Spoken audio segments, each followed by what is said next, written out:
Welcome, everyone, to the California Master Beekeeper Program presentation by Patrick Hardy, the Executive Director of Bee Platoon. Patrick today will be presenting his master capstone for the California Master Beekeeper Program.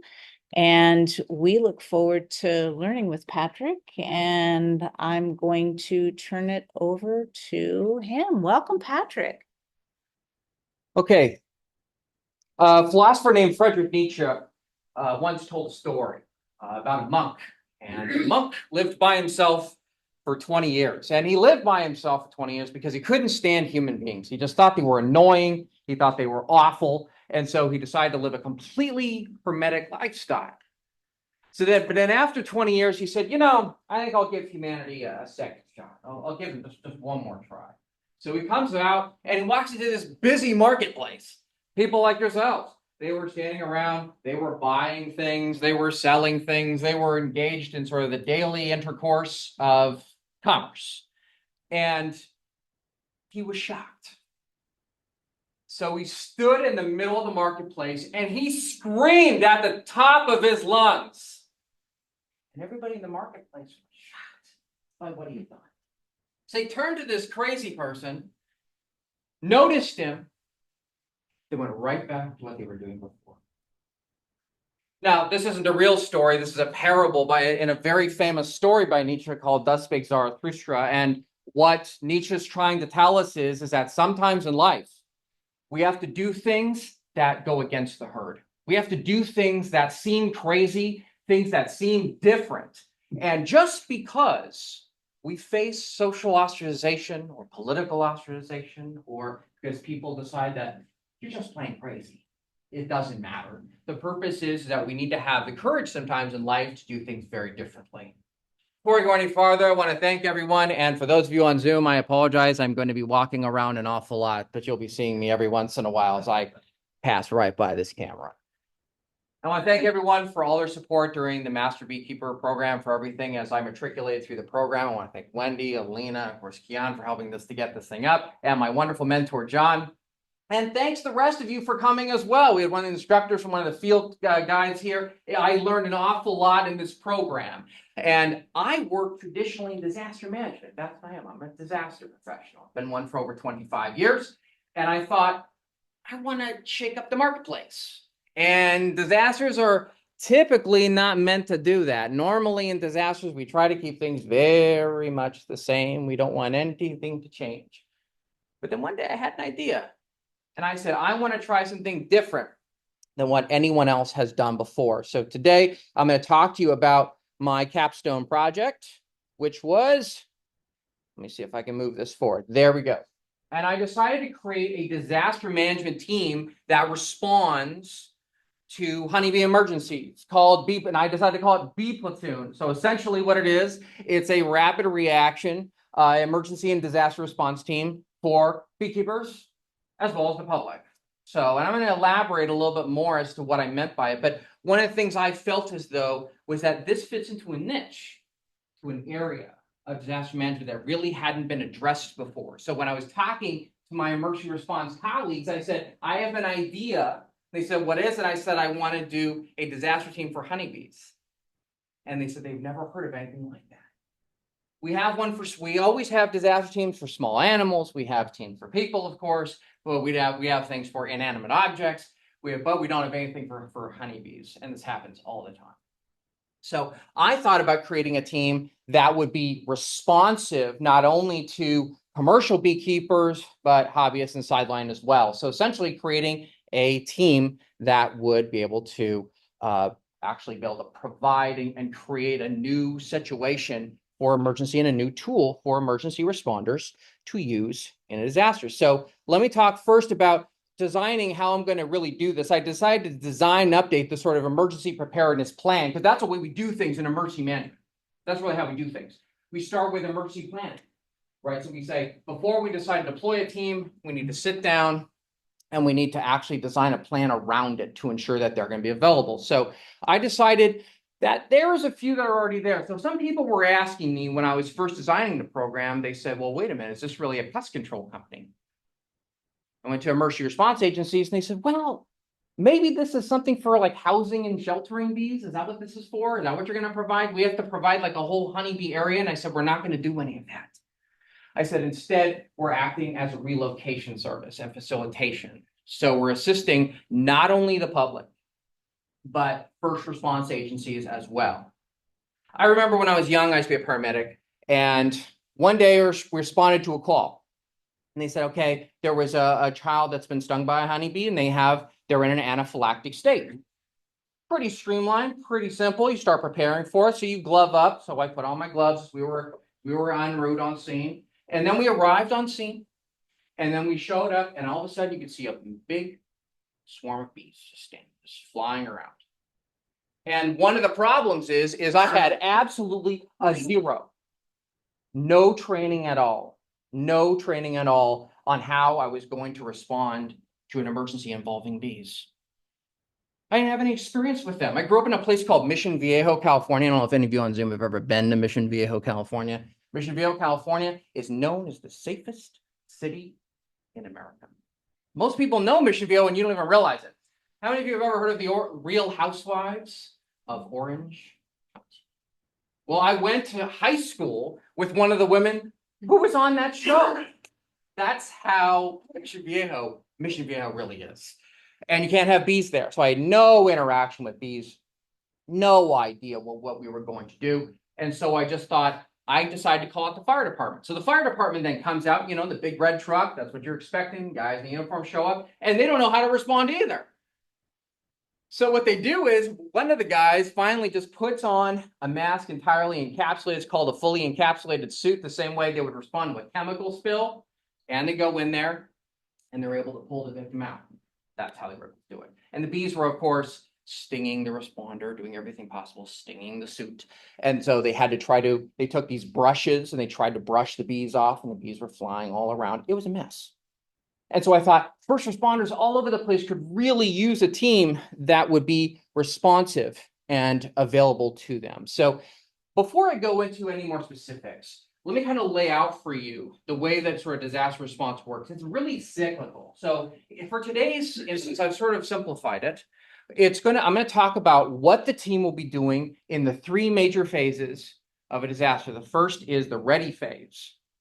And by ready phase, what do I mean? Ready phase means planning, training, and what we call drills. So emergency drills, easy enough.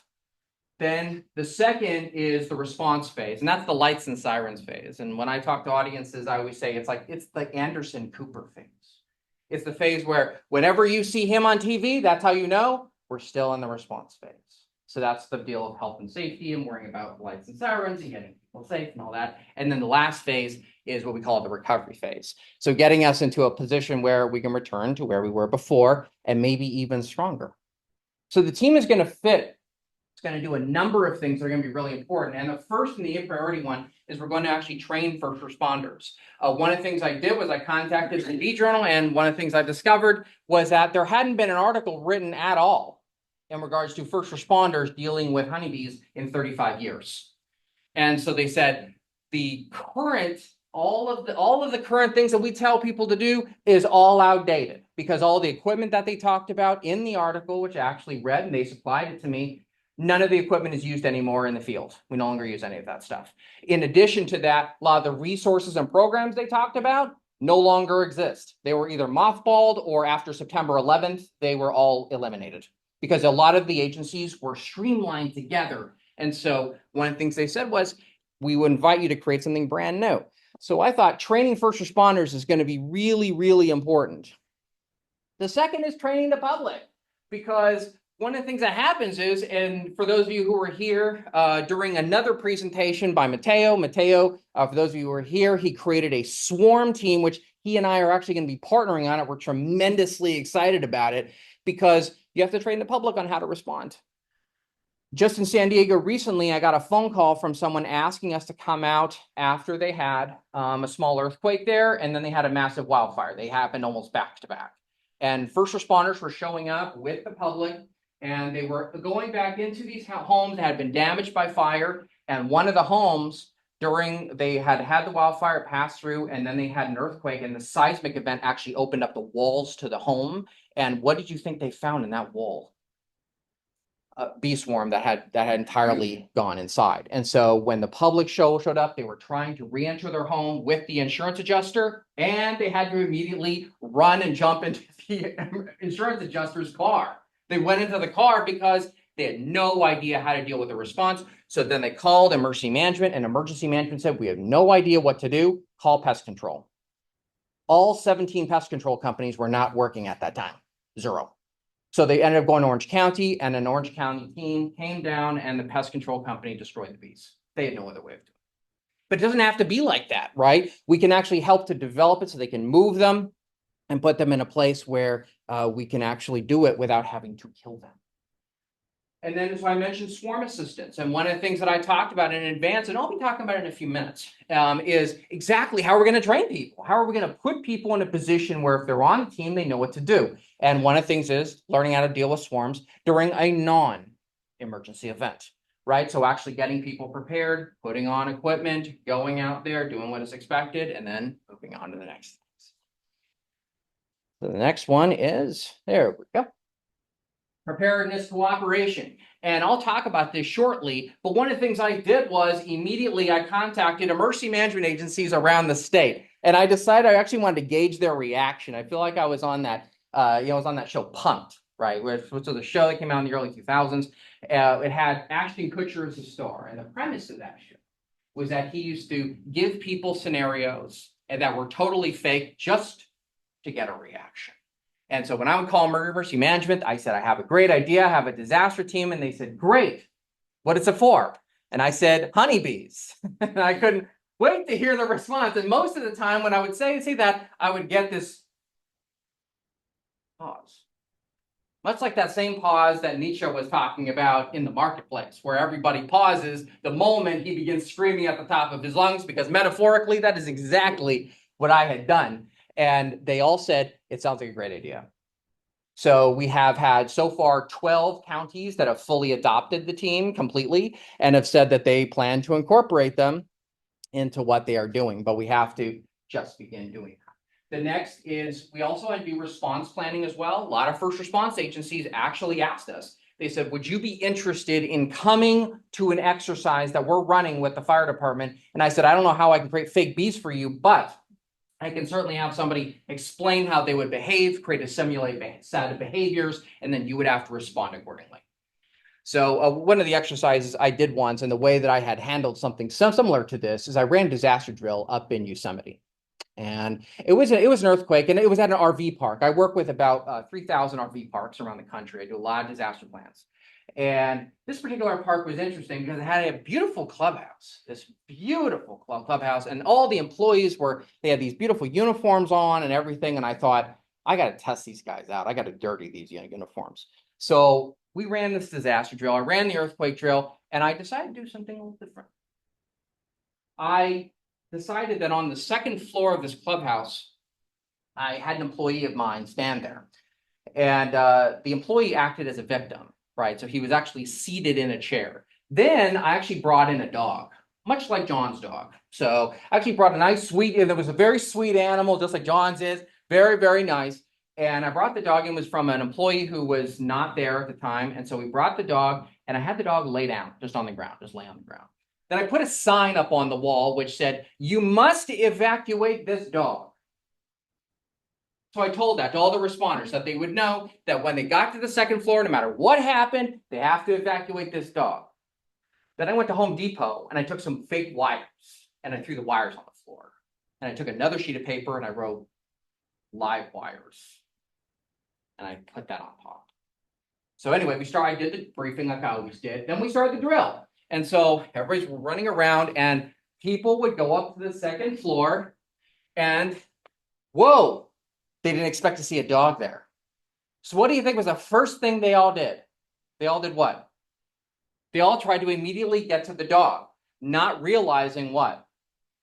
That there were fake live wires. So what I instructed my employee to do is I said, every time somebody makes that mistake, What I want you to do is tap them on the shoulder, tell them that they're a victim, and tell them to lay down on the floor.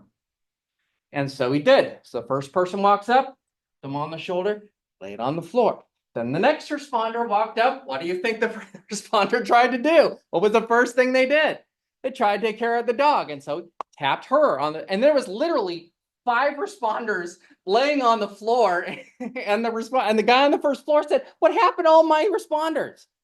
And I said, they all made the same mistake. They were all focused on one thing and they didn't realize the hazard around them. And that's why response planning is so important. To us, for those of us who know a lot about bees, of everybody in this room, I probably know the least of everybody, but I've know enough to know that the public knows even less. And that makes me feel pretty good.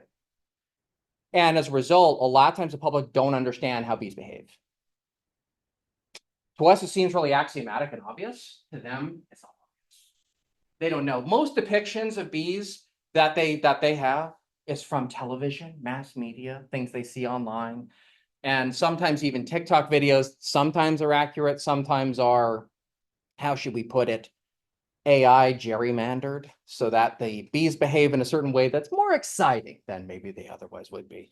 The point being is that people sometimes don't understand that. And so one of the things we're trying to do is trying to educate them and understand how people need to respond. And first responders also, these are professionals. These are people who should know. And a lot of times they simply don't. So that's my responsibility to put them in a position to be successful. And then the last one is actually marketing, because I actually want to expand the team out. There actually is interest in Florida for us to have a team based there. Why Florida? Do you think Florida gets disasters every once in a while? How often do Floridians deal with disasters? Very often, right? Because they deal with it cyclically. Of every state in the nation, they are the most disaster prepared. Why? Because they deal with more disasters than anybody. By the way, and I'm just going to ask this the question. Does anyone know what country is the most disaster prepared country in the world? Anyone know? I want to take a guess. It's a country that deals with more disasters than any other country. Indonesia. Close. Japan. Japan is the most disaster-prone country in the world. What are the kinds of things they deal with? They deal with earthquakes, they deal with volcanoes, they deal with all kinds of things, winter storms, flooding. They're isolated. Do they deal with tsunamis? I don't know. Every once in a while, they deal with those things. And they're a modern technological nation. So when you mix tsunami plus nuclear facility, you get Fukushima, right? So one of the things I think is important is that this has to spread, particularly since a lot of emergency management agencies, they look to what other emergency management agencies have done at first so that they know, here's how to properly utilize a team like this. So it's going to be important. So let's talk now about response. Okay, so great. So that's all nice and good. We've trained people, we've written plans, we've done all that stuff. Now, where's the exciting parts? This is the part where it turns into an interesting Harry Potter novel. Okay. So the first thing is safety is always first. That's one of the things we always teach people. Just a few weeks ago, I broke the Guinness World Record. I did CPR for 28 straight hours. And I was excited about that. And so when I talked to audiences and I was telling people afterwards, I did some of it live on YouTube, and people actually asked me, what's the first step in CPR? What do you think people always said? Taking breaths, doing compressions, this and that. And I said, it's none of those things. It's assessing the scene. It's ensuring that the scene is safe. Because if you walk up on scene and you see someone lying on the ground and they say, gee, that's a very cute dog. Gee, I know to evacuate that dog. What ends up happening? You end up metaphorically doing what? Stepping on the live wires. So one of the things that we talk about is self-protection. So ensuring people have the right equipment. And I have insurance. We actually got insurance. Unbelievably, I was able to cajole and influence a underwriter to actually allow us to do it. And they're actually going to insure the team. Who knew? But self-protection is going to be so important. But then the second thing we're going to do is evacuation. SIP stands for sheltering in place and locking down.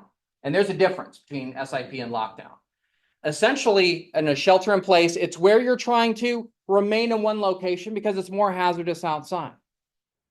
A lockdown situation is when you're worried about someone coming in or someone going out.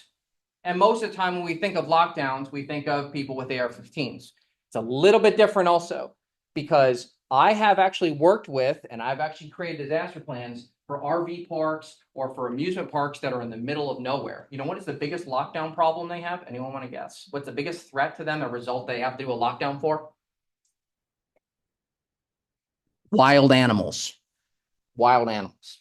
Wild animals. Are those lockdowns? Obviously, it'd be really good if we didn't get a mountain lion walking around the hallways. That could help, right? So that's one of the things that we talk about in more mundane settings. We also think about chemical spills. I do a disaster plan for a school in Compton, California. What do you think their biggest lockdown problem is?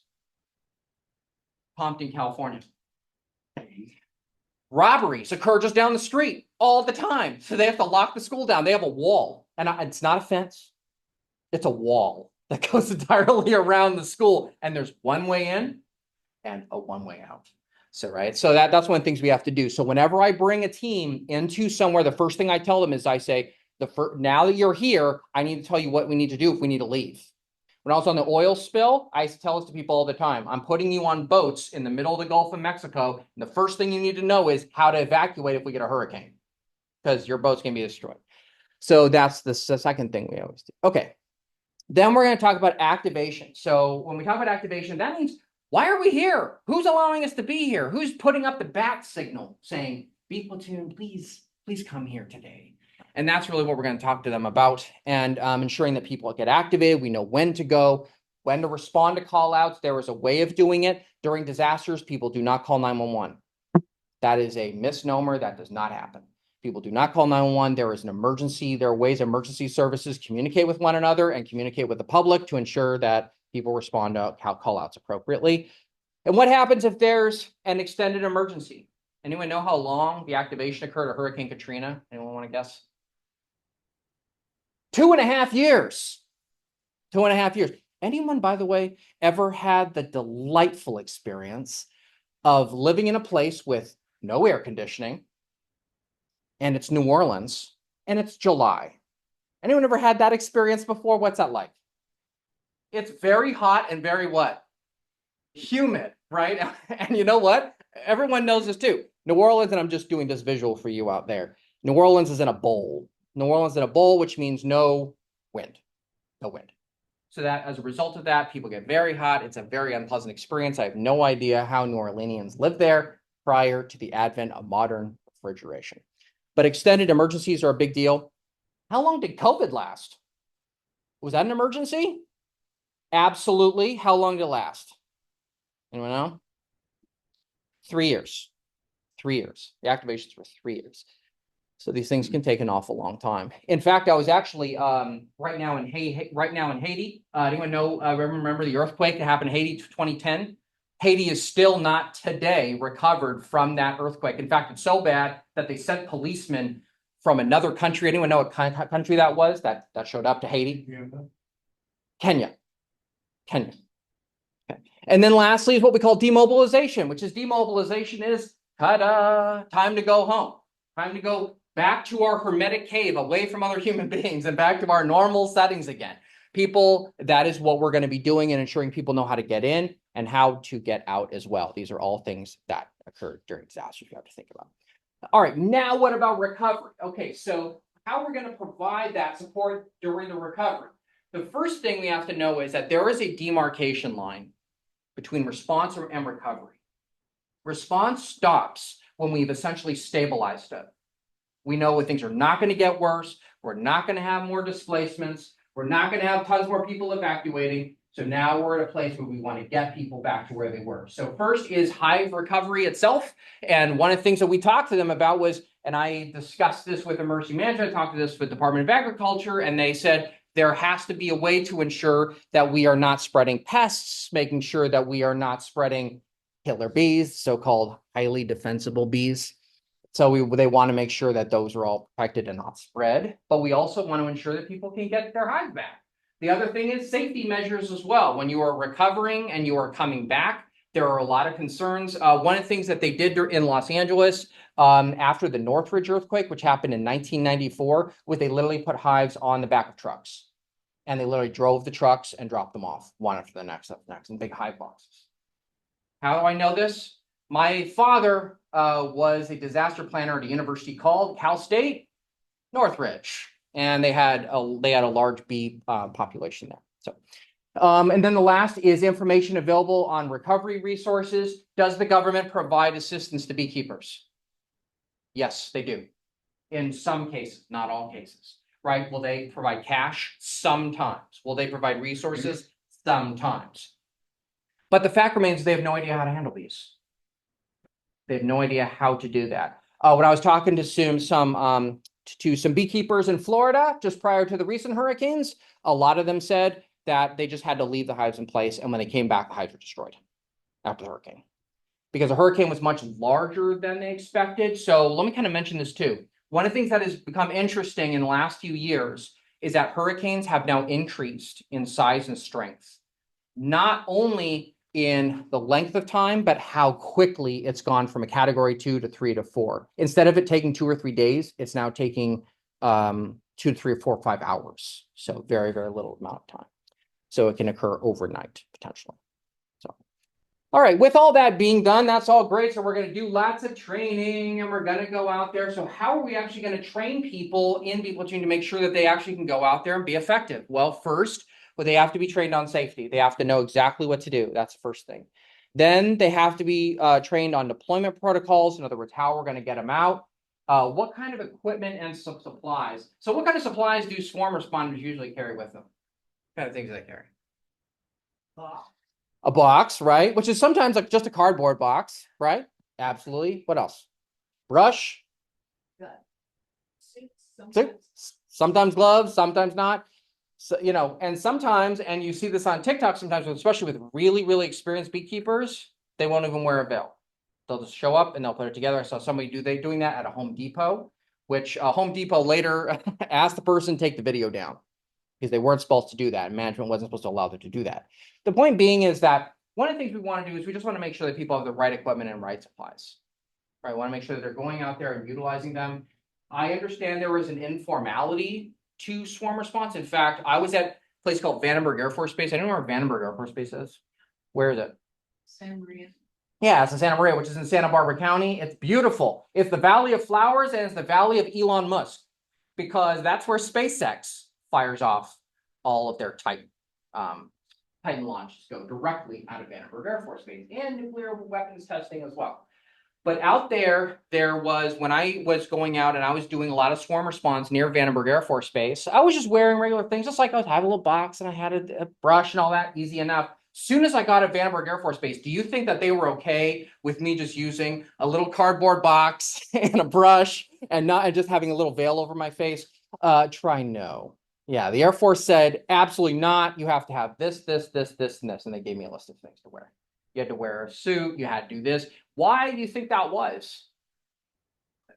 They were worried about lawsuits. Simple as that. That's the most unnatural, uninteresting way of saying, I'm going to sue you if you don't do the right thing. So one of the things that we determined in talking with the insurance company was we said to them, we're going to ensure there's certain types of equipment and supplies utilized. And so we have actually codified a list. And then lastly, like I discussed, they will learn response and recovery as well. So this is one of the last slides talking about with the way we've established teams. So what's really our future plans? What's really next? First is partnership development. As I mentioned, we have formalized partnerships with 12 emergency management agencies around California. So we need to go to another 30 or so, which many of them have said, Los Angeles is included, LA, which is the largest in the state, has essentially said, if you guys successfully deploy to 1 or 2 statewide disasters that where Governor Newsom with his beautifully combed gelled hair, and yes, he loves the French Laundry. He's been there. He actually got in trouble there during COVID because he went to the French Laundry one time during COVID. If you do that twice, we'll allow you to operate here as well. Because they just have no idea. They're still the people in the marketplace. They're still wondering, what is this crazy man saying? So once they see that I'm more normal and that we're actually doing things the way you're supposed to be doing them, they will inevitably say, you did a great job here. Let's have you work over here as well. So that's really what we're going to do. We're also developing partnerships with Hives for Heroes. We've contacted them. They have expressed interest, as well as a handful of others. And the California Master Beekeeper program, I think, has expressed a little interest as well with perhaps becoming a training partner. Speaking of, that's one of the things we have to do. We have to conduct statewide training. So one of the ideas that I had was that I will do a circuit maybe early next year where I will travel around to lots of beekeeping associations and speak at speak at one of their meetings and talk about it, and maybe even conducting a training. The Santa Barbara Beekeeping Association has definitely expressed interest, as has San Diego.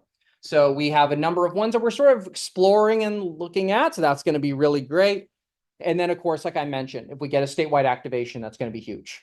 Because if emergency management at the state says these people did an amazing job, instead of having to pay a pesticide company, which will kill the bees, actually, by the way, that's actually state protocol now. That is the protocol. They're not allowed to rehome the bees unless it's done because of their licenses and their agreement with the state. We said, is it possible that we can relocate them? And they said, yes. If we're able to do that, that is going to be a major jump. And actually, I should say, I can't believe I forgot. We actually did get our first activation. It was at the county level. It was in Riverside, California, which is a massive county. And they had a wildfire recently. And they said, would you be willing to come out and help us move some of the bees? And we said, yes. And then they ended up having us move just one hive, just one. And luckily, I had a volunteer down there who said, I will go out. And emergency management said, you did a really good job. So they have asked us to work in San Bernardino County as well. And I've never been to San Bernardino County before. It's in the mountains. Yeah, it's fun. Good stuff. Great skiing. Great skiing. And then VOAD stands for Volunteer Organizations Active in Disasters. And what VOAD essentially does is it says, all you nonprofits, all you do-gooders, all you bleeding hearts who want to do wonderful things in disasters, that's fine, but you must go through us first. And so we have interest with VOADs throughout California. There's only 15 VOADs in California. There's 30 emergency management agencies, but only 12 VOADs. I'm sorry, 15 VOADs. And so they've said, if you were able to get into all 15, many of them have what are called mutual aid agreements, which basically means one county turns to another county and says, if you have a resource that we need, we will be happy to send it to you. Hence why Hawaii doesn't have any snowplows and they don't have any palm trees in Denver, Colorado. But they will say, if we do a good job there, they'll allow us at the state VOAD and then the national VOAD as well. If we get into, there's only about 300 organizations in the national VOAD, and not one of them has ever involved insects of any kind. So, and when I told them about it, I got the same marketplace feel. I started to really feel like Friedrich Nietzsche. And so that's why that was going to come out. So, all right, so let's just talk lastly about some features and benefits. For emergency management agencies, what they're getting is a deployable team for honeybee issues. And I use that word issues generally and give it as much elasticity as I can, because I have no idea. This is a learning experience for everyone involved. Whenever I write disaster plans, I've written about 250,000 of them over my career, myself, my employees, my company. And one of the things that we discovered was plans are never perfect. And the joke that I always make with audiences when I talk about disaster planning is I say, does anybody in here have any one of those hand sanitizers? I could really use a hand sanitizer. And inevitably somebody says, sure, I have hand sanitizer. And I said, well, could you tell me how effective it is? How effective is your hand sanitizer that you're going to hand to me and let me use? And they would say, it's 99 point what? 99.7 or 8 or whatever. And I go, what? These people are such underachievers. They get to 99.7% and you can't get the 0.3%, 0.03%. You just can't get there. And the reason is because bacteria always changes, things move along, all that stuff, right? So that's one of the things we try and do. And I say disaster planning is like that. It's never 100%, always things to work on. For members, they'll get insurance, and we have an organization that's interested in donating some equipment and supplies, which will be fantastic, particularly some things that people traditionally don't carry a lot. And then for, I'm going to call them clients, basically assistance with beekeepers as well. And there will always be things to learn. Always, always, always. Just a couple of quick slides. Why I decided to develop the team. I researched existing teams. And I decided that really I needed to write some protocols and procedures for it. So I did. These were all hypotheticals. And then I went to an emergency management agency and they said, don't make any changes to it. We're willing to accept this entirely. So that's why I decided to create a team like this. And then we established our first partnerships, and we are now a 501c3 nonprofit. So that's how this organization has been developed. It's going to be an amazing disaster team. I'm so excited about it. And I think if Nietzsche were here today, I think he would say, keep screaming in that marketplace. Eventually somebody is going to listen. Thank you. Wow. Very good. Oh, awesome. Yeah. I like it.